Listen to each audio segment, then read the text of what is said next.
joining us today. Before I turn the floor over to the Secretary, I want to share today's ground rules.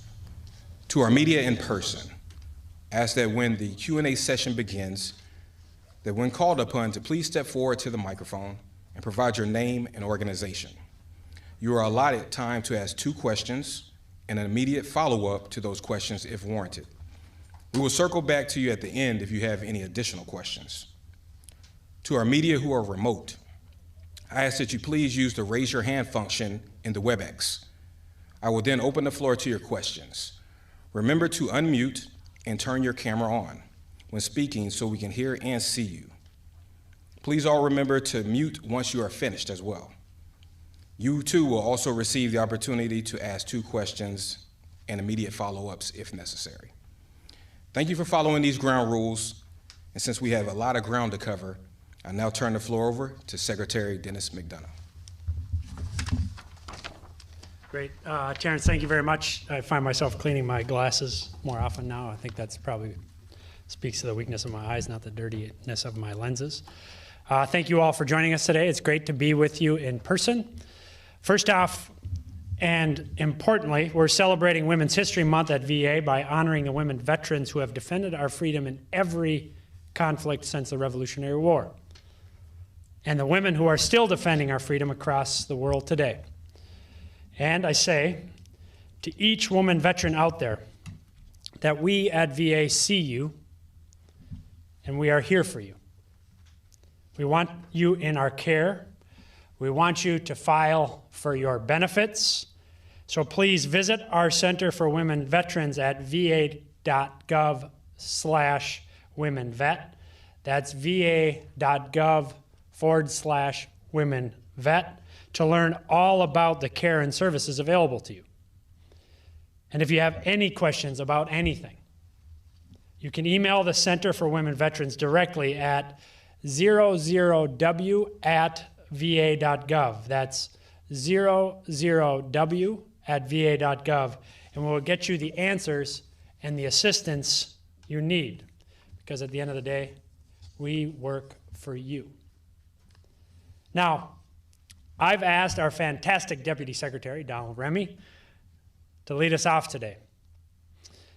Because as a part of our commitment to transparency here at VA, I want to make sure that you have complete access to the guy who's doing so much to help run this department. And it so happens that there's a lot of news right now. In fact, news on the issues he's the primary leader on. So it's a perfect month for him to join us. Thanks for being here, Donald, and thank you for all the great work. Over to you, my friend. Secretary McDonough, thank you for allowing me to join you today and share the podium. Thank you for being here. This is such a terrific opportunity for me. It's 8 months for me on the job, and I'm really looking forward to continuing to engage with our community. Last week, VA had something of a homecoming when many of our employees who'd been working from home began to transition back into the office. Notice I didn't say back to work, because you all know that VA employees, they never left work when the pandemic hit. Nearly 80% of our people stayed right on the front lines, battling the pandemic in VA hospitals and national cemeteries, serving vets and their families. But we're welcoming back employees who worked from home the past couple of years, starting with our non-bargaining unit employees last week, and extending bargaining unit employees by May. To do it safely, to do it right, we listened to our people. We studied our lessons learned from the past 2 years. We worked closely with our national and local labor partners and shifted to a more hybrid work environment. We've dramatically increased telework opportunities in this new posture, and we'll continue increasing them because that flexibility means a lot. It means a lot to our great employees and the VA's ability to recruit and retain them. So we'll be transitioning to the future of work over the next several months, establishing a new normal at VA that will help keep the best employees at VA, bring the best employees to VA, and most of all, make sure all of those employees are safe at VA. Because our employees, as the Secretary says often, are our number one asset. Next, I want to talk about the 2022 budget deal the President signed into law, which is great news for the veterans we serve, because it means VA can continue delivering the world-class timely care and benefits that our veterans deserve. The deal means VBA can do the important work needed to automate the processing of disability claims, further reducing claims backlog, and deliver over $150 billion in earned benefits to more than 6 million veterans, service members, survivors, and dependents. It means NCA can continue their fantastic work at existing cemeteries while funding the largest expansion of our cemetery system since the Civil War, empowering us to add new national cemeteries, increase the number of grave sites at existing cemeteries, and expand availability of cemeteries with state and tribal grant funding. And for VHA, it means we can continue delivering more care to more veterans than ever before. And it provides us with the largest year-over-year increase in recent history for our medical and prosthetic research in particular, allowing us to expand our understanding of a wide range of veterans' health concerns. Things like TBI, traumatic brain injury, and the impact of toxic exposure on veterans' long-term health outcomes. Finally, we've been saying repeatedly for the last several months that we needed Congress to pass the RAISE Act, our number one legislative priority. And with this omnibus, Congress delivered. The RAISE Act empowers us to invest in our employees and pay nurses and physicians assistants every penny they're worth, helping us recruit, retain, relocate our employees in this very competitive labor market. We've got a lot more to do. We've got a lot more to do to invest in our workforce. But this is a big step forward, and it'll make a real difference. So for all those reasons and more, we're very grateful to Congress and the President for their strong support of our veterans in this deal. Let me say a word on veterans caregivers. A lot of attention has been paid to our program. Secretary McDonough has consistently promised we will deliver on our commitment to caregivers of injured and elderly veterans. It's simple. Supporting caregivers improves outcomes for veterans. That's why we have dedicated staff at every VA medical center who stand ready to meet with caregivers along the way to help identify their needs and their veterans' needs and share plans to address those needs. Our caregiver support program, the program of comprehensive assistance for family caregivers, and the program of general caregiver support services, they're terrific tools to achieve that end. And you know that our dedicated professionals are working tirelessly to administer those programs. Last week, I want to share a story with you. In fact, I was in Chicago. I was visiting the Jesse Brown VA Medical Center there. And I had the privilege to hear from two veteran caregivers. One caregiver I met was the daughter of a veteran. He was in his 90s. The other was the spouse and caregiver of her husband, a Vietnam veteran, a two-time Purple Heart recipient. They're both participating in VA's program of comprehensive assistance for family caregivers, and their stories amplified to me how important this program is, how it helps vets age at home, how it helps vets age where they want to, how it can be a life changer, a lifesaver for caregivers, giving them the tools, the training, the resources, and support they need to care for their veterans. One of the caregivers said of her veteran, and this really moved me, she said, he served this country first, and now his country is serving him. He did what he had to do, and now his country is doing what it needs to do to help him and take care of him. That was particularly moving for me. That's our goal, and people like them. Stories like theirs, that's why we need to get this program right. Now, I know, and I've heard it over and over again, many veterans, stakeholders have been concerned about the program recently. You heard the Secretary talk about this at the last press conference and how we were digging deeply into those issues. We know that there are concerns specifically about the acceptance rate and our legacy reassessments as well.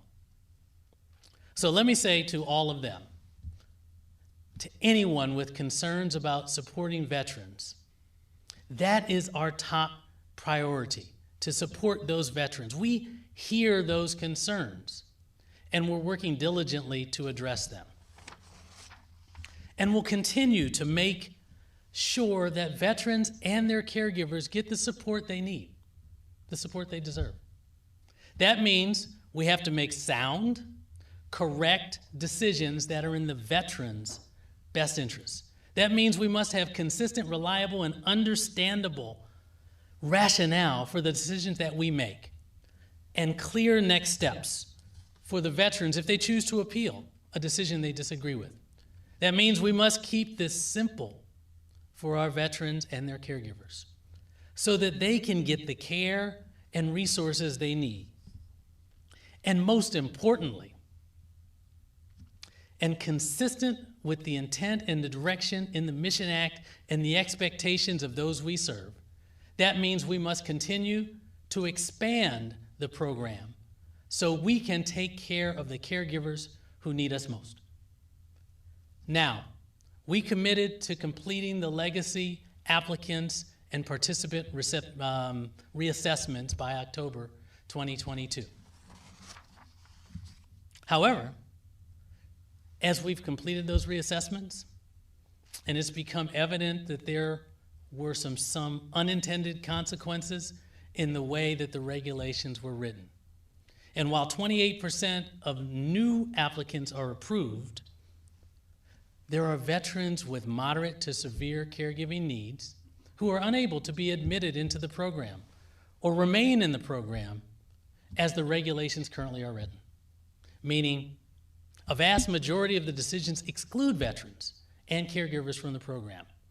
That's simply not what we want.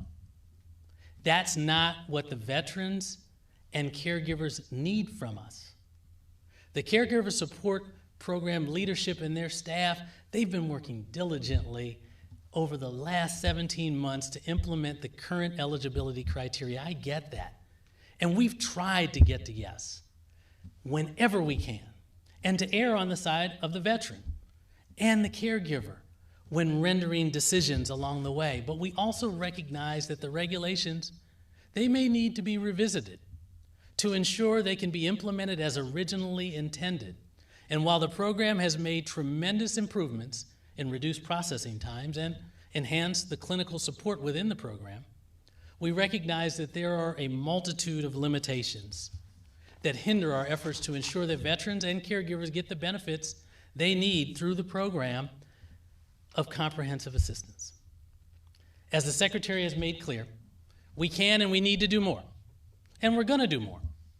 We've taken feedback from the program office, from Congress, from the VSOs, from veterans, from caregivers, from all of our stakeholders, all of our force multipliers, and we're re-examining our approach.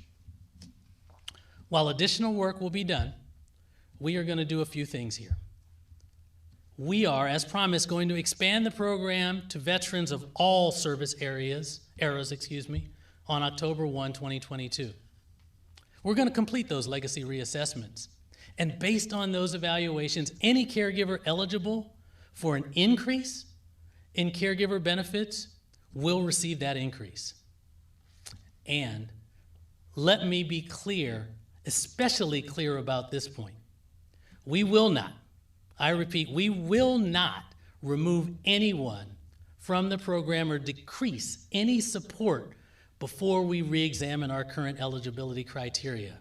And if necessary, we'll consider making changes to those criteria. We're going to reassess this caregiver program eligibility criteria because we must do that.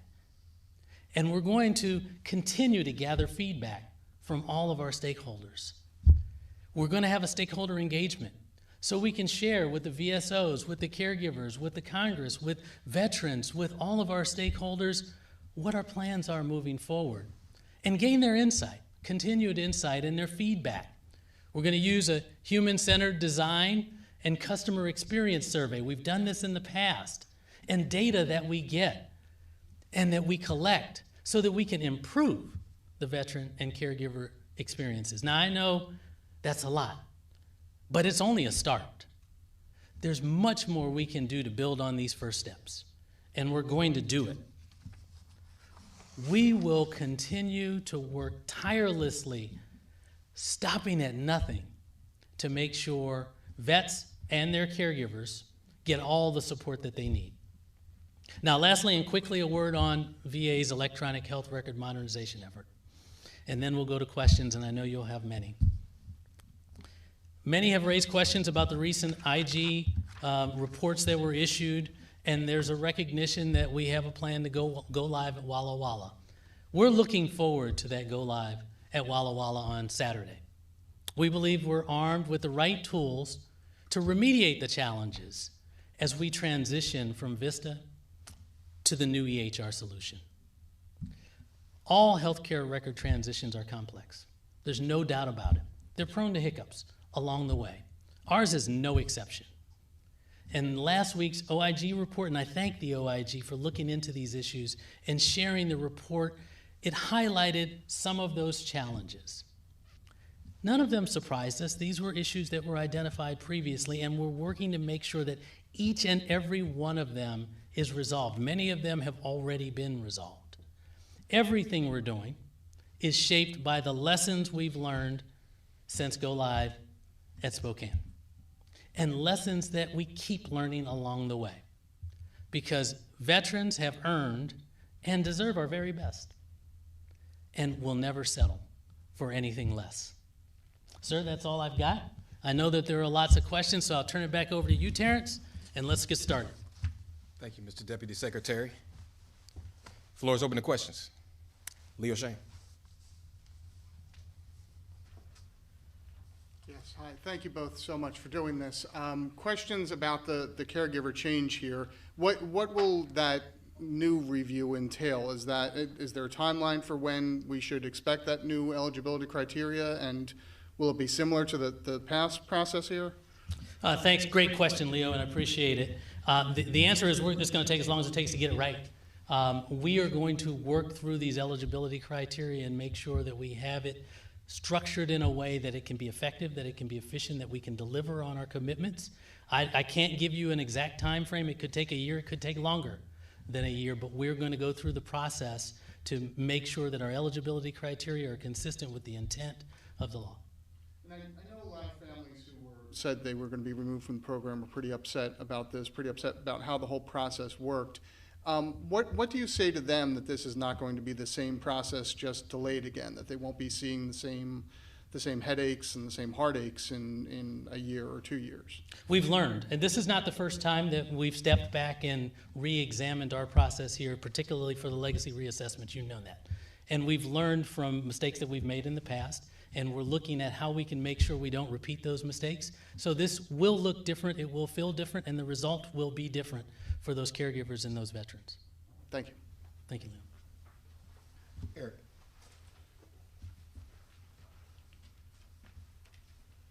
Thank you. You talked about, Deputy Secretary, you talked about the new hybrid work environment. I was wondering if you could go into a little bit more detail of what that will look like, who it applies to. Do employees only have to come in a certain number of days per week, or does it vary case by case? Great question. As you can imagine, we get that question a lot from our team, from our staff, and the hybrid work environment will allow for people to use telework arrangements so that they only have to come into the office a set number of days during the week. We'll create a structure that assures that we're getting the work done as we have through the entire pandemic. A lot of people have been working remotely during that time period, and we've learned that we can be successful in that environment. So the hybrid environment will be an environment where some people will be in the office, some people will be teleworking. If I could shift to a different subject, you put out the Air Commission recommendations. I wanted to ask, You talked, Mr. Secretary, about there being a net increase in employees at the end of this potentially, and I know it's years away, but what about the employees who are working at facilities slated for closure? What options would you envision being available to them? Are they going to be given some sort of retention incentives, relocation incentives? What do you see happening there? That's a great question. And look, one of the things we've really prioritized, and you heard Donald talk about it today, and obviously we laid out as it related to the president signing the omnibus last week and the omnibus carrying the RAISE Act, which is one of the 10 steps that we outlined from Charleston in January when we talked about our human resource investment plan. So the first and most important thing is we want our workforce to understand exactly what Donald said today, which is they are our number one asset as we care for veterans, one. Two, there is a long road from here to enactment of the Air Commission recommendations. We have a lot of work to do between now and then. And that's why and that's the message we underscored and why we made it a priority to talk to our workforce first before making sure that all these recommendations were out in the Federal Register for everybody to see. We wanted to make sure that our workforce understands that this is a plan to invest in the kind of facilities that they ought to be working in the kind of circumstances they ought to be working under, rather than working in really old facilities, some of them, as much as 100 years old. So that's the second thing, which is I want to make sure our team understands that the Air Commission recommendations are as much an investment in our workforce as they are an investment in our ability to care for our vets, because we need updated facilities to do both of those things. Third, you ask about potential retention bonuses and stuff like that. We are constantly assessing what we need to maintain the world's best healthcare workforce, which is what we have. We will continue to work that. That's why we laid out the 10-point plan in January. That's why we went and got this additional authority on the RAISE Act in Congress. But let's also remember that changes envisioned in the recommendations are decades away. And so in the meantime, let's make sure that we stay focused on priority number one, which is timely access to world-class health care, and we'll keep investing in our workforce to do that. So your message to someone who sees this recommendation and says, my clinic or my hospital is being recommended for closure is, don't worry about it yet? Our recommendation is, my message to them is, you are our number one asset in caring for veterans. We are undertaking a multifaceted effort to invest in you and our ability to care for veterans. The Air Commission recommendations are one part of that, but right now they're a part of that are years away. There are a series of steps, including the future of work plan that the Secretary just talked about, including the RAISE Act that the President signed last week, including our effort to invest in the workforce as we saw over the course of the pandemic, including our ability to get HR modernization, for example, up to snuff. Each of these are steps that we're taking and will continue to take. Thank you very much. Rebecca? Hi. Hi. Hi, thank you so much for doing this. Rebecca Keel, military.com. On the Caregiver program, what, if any, specific areas of the eligibility criteria do you think are causing these, in your words, unintended consequences? And what do you think might possibly change with this review? So thank you, Rebecca. I really appreciate that question. It's, I think, too early to identify a specific portion of the eligibility criteria. We're looking at this holistically. We're going to examine each of the criteria to determine whether or not they are designed to meet the intent of the statute. Taken as a whole, what we've seen is far too many people are being told that they're not eligible for the program. And so we want to understand which of the criteria, or whether or not taken as a whole, the criteria have put us in that position. But I don't want to here today identify any specific criteria as the one or the ones that have created this challenge for us.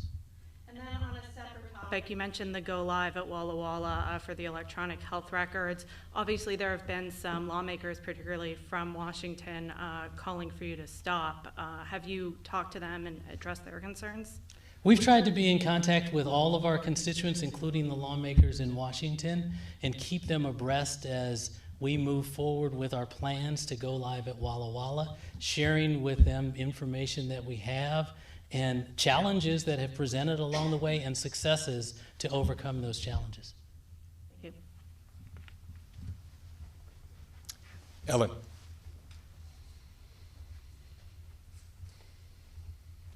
Good afternoon, Ellen Milheiser, Synopsis. I love the, sorry, I don't mean to be scary. I don't mean to be scary. You sort of get a We're not scared of you. I'm glad. We're not afraid of you. Back We to the admire Air you. Commission. We respect you. Oh, thank you. Back to Only the Air fear you Commission will. report. Back to the Air Commission report. Sure. I'm fascinated by the complementary strategy. And there are a lot of things in there that I'm wondering, they sound like some of them are already underway and some could be implemented soon. And I'm wondering how many of those things are going to go on even while we wait for the air commissioners to be confirmed Yeah. and for them to meet. Yeah. And these are things like, there are a couple of provisions to have people telework to make space in clinical places, and the creation of the Atlas sites in California. So are those things going to continue even while we wait for the commission to stand up? Yeah, you know, the statute itself, in fact, requires that we continue our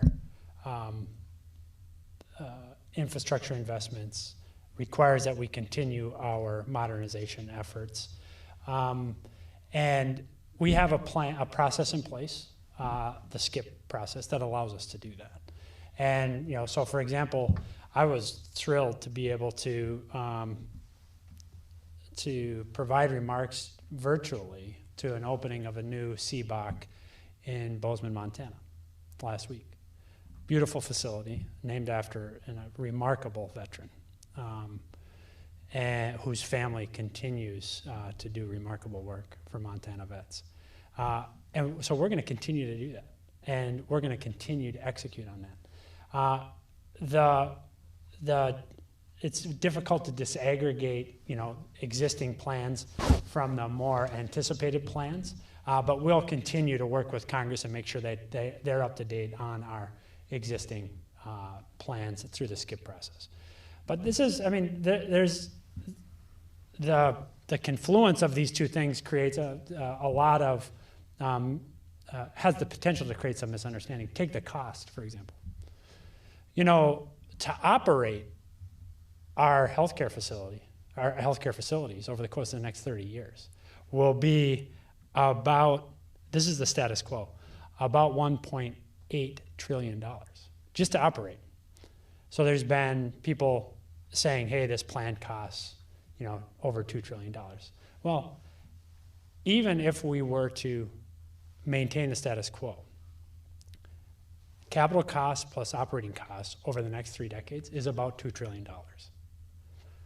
The Air Commission plan anticipates operating costs slightly lower, by the way, than operating costs under the existing antiquated system, as well as the capital costs, about $2 trillion. So it's net, same cost. So the question is, over time, how do we ensure best care and best facilities closest to veterans? That's what this plan outlines. To switch topics a little bit, Please. back to the EHR. Yeah. Lawmakers on the Hill frequently reference the survey of Spokane employees showing a lot of problems with morale. Have y'all gone back in and, you know, after that survey, you seem to do a lot for training. Have you gone back in and done another survey to see what the current status of morale is? Thank you for that question, Ellen. And this is a daily exercise of gauging the morale, the focus, just the engagement, I should say, of the team in Spokane. We speak to the leadership regularly. We speak to the staff. I've participated in a virtual town hall meeting. Dr. Terry Adirham, our new program executive, has participated in the town hall. We plan to go out there and visit the site in person.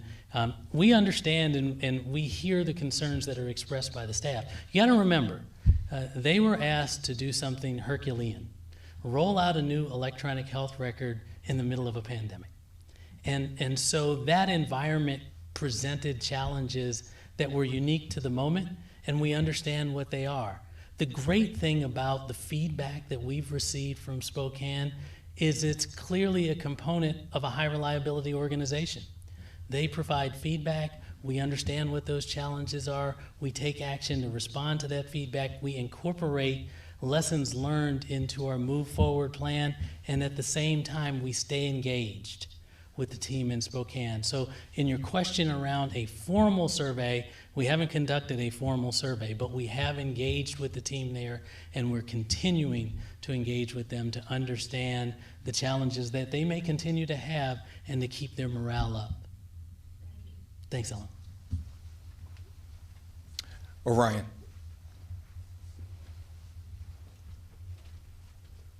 Hi, Orion Donovan-Smith with the Spokesman Review. Thank you both for doing this. I'm going to have a couple questions also on the EHR. So first, with Spokane, as you know, Mr. Remy, you said there have been some hiccups, but looking at the language the OIG used, called those serious deficiencies that have caused problems for clinicians in providing care. So I guess my first question is just, what does the timeline look like for resolving those? I think the majority of the problems identified were not resolved yet. What does the timeline look like for resolving them, and what would success look like in Spokane? Yeah, thank you, Orion, and I appreciate your question. And just as clarification, I wasn't meaning to suggest that the issues that were presented in Spokane were just hiccups. When I referenced hiccups, I was saying anytime you roll out an electronic health system, you're going to have hiccups along the way. I recognize the challenges that were presented in Spokane were real challenges.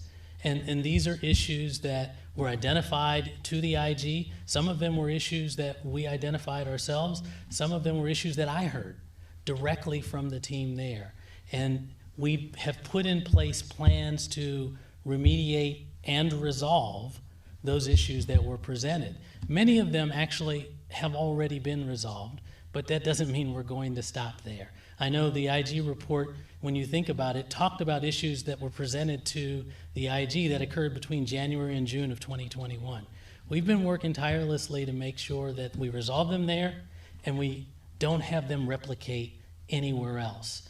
And so we're keenly focused on making that happen and making sure that as we continue to roll out this electronic health record, we do it in a manner that takes care of the safety of the patients we serve and that provides the tools to our clinicians to properly care for those patients.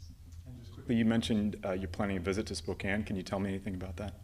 I promised them when I did the virtual visit I was going to be there in person, but unfortunately the weather in your lovely state denied me that opportunity. I promised that I'd come out in person, and so we're trying to make sure that we get schedules so that I can come out and visit face-to-face with the folks that I talk to over Teams.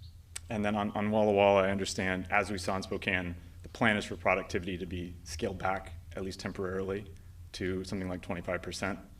How quickly should veterans and clinicians in Walla Walla expect that to go back to normal, and what's being done in the meantime to mitigate that? Great question again.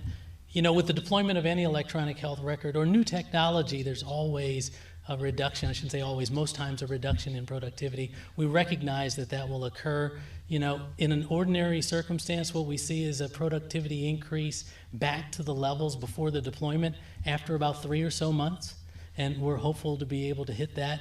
We've talked to everyone as part of the training. They understand that for a little bit of time, there's going to be some differences between what they're used to and what we're deploying, and those differences may result in some inefficiencies, but certainly will impact productivity. So you have to understand that will occur. But we're looking for that to bounce back. See how excited I get about EHR? We're looking for that to bounce back in 3 or so months as we continue to deploy, continue to train, and continue to get everyone familiar with the system. So you said maybe about 3 months to see restoration of productivity. That's what happens generally. I don't want to pinpoint it and say it absolutely will be. You'll call me and say 90 days, Have we hit that target? But what I'm looking at is what ordinarily happens in these deployments and what we've seen in our productivity numbers in the past. Now about, nearly a year and a half after go live in Spokane, has productivity returned to normal? It has. Okay. Well, pre-pandemic. So what we've seen now, you have to remember, again, the pandemic occurred and the challenges of COVID were being dealt with by the medical center there at the same time we're deploying. But now if we look at the productivity trends, it's back up to where it was prior to the pandemic. All right, thank you. Thank you. Adam.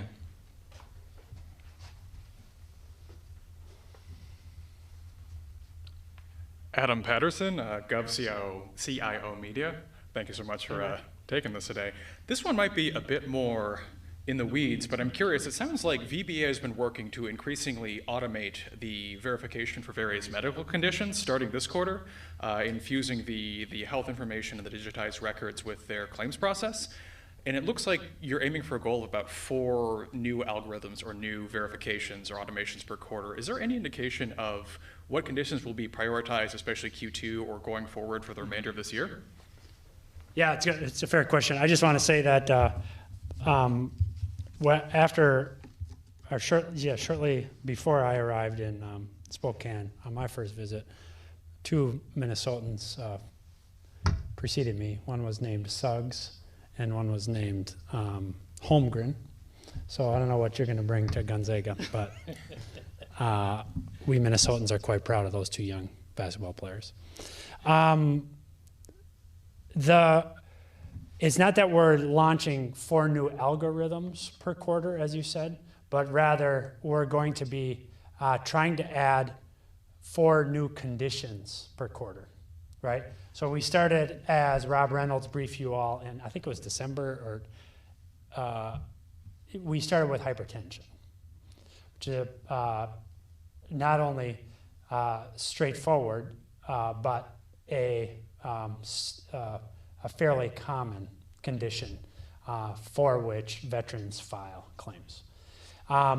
We can get you the target conditions per quarter, I think, but the way to think about it, and this is probably a question I should have asked that I have not asked, but to think about it, we're working down from the most common conditions a vet files a claim for. So that's why we started with hypertension. Then we'll work down through others. I don't know where we are in this quarter, but we'll get to the specific list. I hope that's mildly responsive to the question. No, that's fantastic. Thank you. Okay, great. Jory.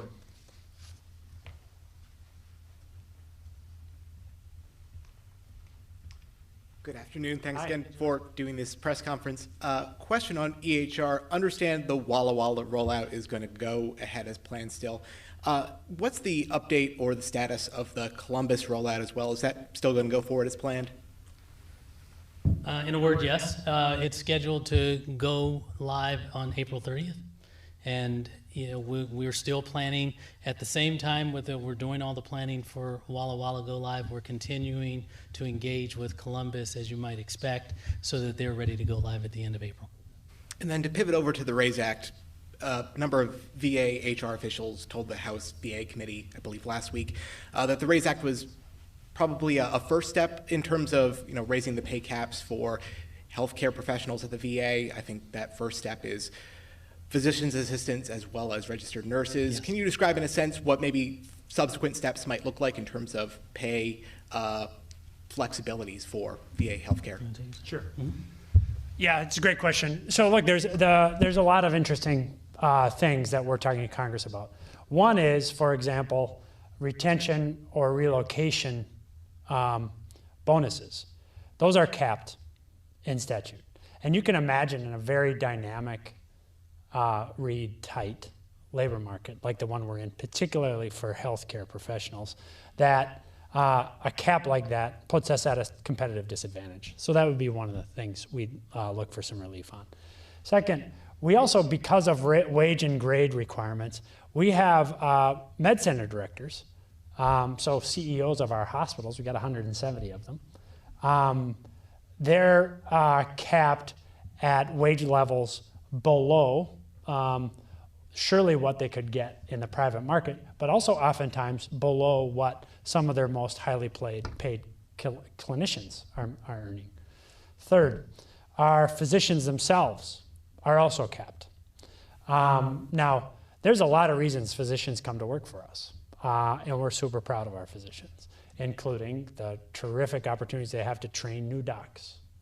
We train somewhere around 70% of all new docs, including amazing opportunities to work in a fully integrated health system where we can conduct very interesting research, as we are now, as we've talked about in this room, on long COVID. But when our docs are capped, again, in a very dynamic market, this is something that we should just not be laboring under if we want VA to be competitive. So that's third. Fourth, we have within VA some unnecessary wage and grade differentials. So one of the great gems of the VA system are vet centers. These are storefront, almost retail mental health care professional organizations. You're a combat vet, you're a survivor of military sexual trauma, you're grieving family member. You come in, you get care, no questions asked. A therapist there tops out at a GS-11. Somebody doing the same thing in a VA medical center is a GS-12. So naturally, there's a lot of progression from vet centers to med centers. The question we need to ask ourselves is that right? Or is there some regularization across the VA system that we ought to be doing? So those are 4 examples of the things we'll be looking at, but we'll be more than happy to make sure that we send you our fact sheet from our human infrastructure investment plan that we rolled out in January in Charleston. Okay, great. Thank you. Are there any other questions in the room? All right, we'll turn to our virtual media now. We'll go to Quill Lawrence first.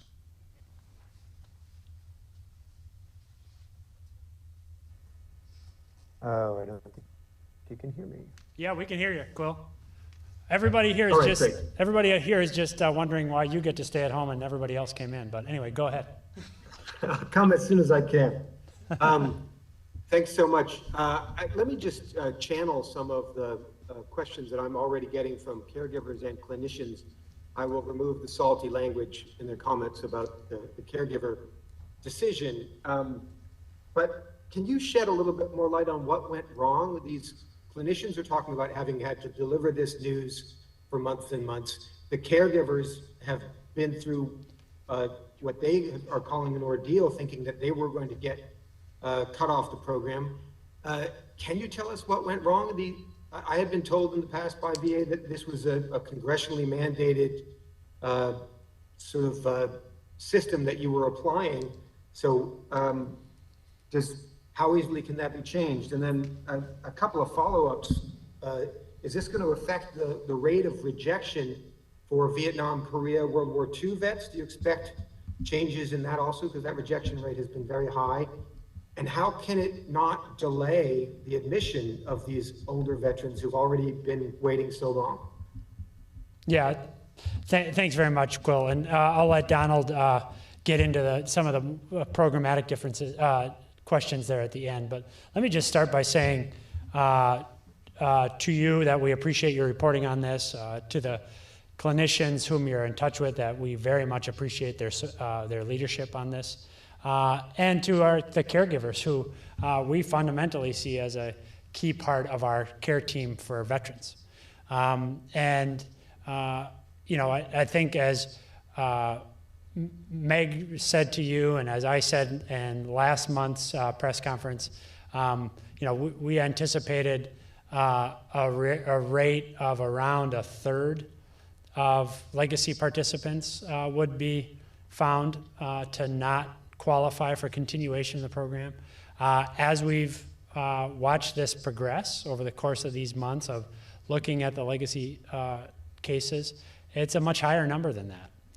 And I think consistent with being a learning organization where we hear from our professionals and we hear from our patients and our customers, in this case, our veterans and their caregivers, that something, there may be bug here, that this is not designed that such a large percentage of the legacy participants would be found to not qualify. So faced with that data, we asked ourselves, I think, the question that leaders of good organizations should ask themselves, which is there something that we need to take a closer look at? And I can both understand the salty language that you may be getting, and we also understand the great frustration that we've been hearing from veterans and their caregivers and from organizations associated with both. And we thought it was obviously the wise thing to do to make sure that the decisions we've taken to date as it relates to the regulatory framework of the program are consistent with the intent of Congress and consistent with President Biden's demands of us that we uphold our sacred obligation to veterans, especially when you see, as we do, caregivers being a fundamental part of the care team for our veterans. But Donald, let me leave to you some of the follow-on questions on that. I hope I didn't screw anything. No, Mr. Secretary, you did. That's spot on. And thanks for the question. And again, I want to reiterate the Secretary's thanks for all of your great reporting on these issues. As I mentioned at the top, we do plan on continuing to be prepared to make sure we can expand the program in October. I believe one of your questions, Quill, was how can we achieve that? How can we make sure that veterans will be allowed in the program when we're taking a step back and re-examining the criteria for our legacy reassessments and for the program as a whole? And it's a terrific question, and we've talked a lot about that. We believe that we have the framework in place already to examine those applications while at the same time stepping back on our legacy reassessment. So we'll continue to process the applications. The veterans, the caregivers that are anticipating the October expansion date, as I mentioned, should continue to anticipate we'll be ready for expansion in October. Is there any chance that this program would become a VBA, an entitlement, a benefit, as opposed to a VHA? That's a great question as well, and I don't know if I said at the top, one of the things that we are doing is examining how we can be most efficient here at VA. And we have tools available to us throughout VA in order to process our veterans' needs. And some of those, Quill, you're right, are at VBA. And so we will be taking the time to examine how to use the tools that we have here at VA to create efficiencies in this program so that it can deliver as intended. Thanks very much. Thank you. Appreciate you. Well, I think that concludes today's press conference. There's no further questions virtually, so thank you, gentlemen, for taking questions Can from I our just press. say one thing? Yes, you may, sir. Look, I just want to say this, and I'll say it publicly, and maybe it's because I'm a schmaltz, but you see now getting to spend some time with Donald, why we feel so blessed to have him as the Deputy Secretary here at VA. Not only a veteran himself and an experienced manager of big organizations, great lawyer, committed public servant, but also somebody who's willing to take on really hard challenges. You saw him as the lead briefer here on 2 issues that he's leading on, 2 of the most innovative things we're doing at VA, which also means 2 of the most difficult things we're doing at VA, which is EHRM and the Caregivers program. So Donald, thank you very much, man. Thank you, sir. All right, thanks guys, thanks for coming by. Appreciate you. Thank you, everybody.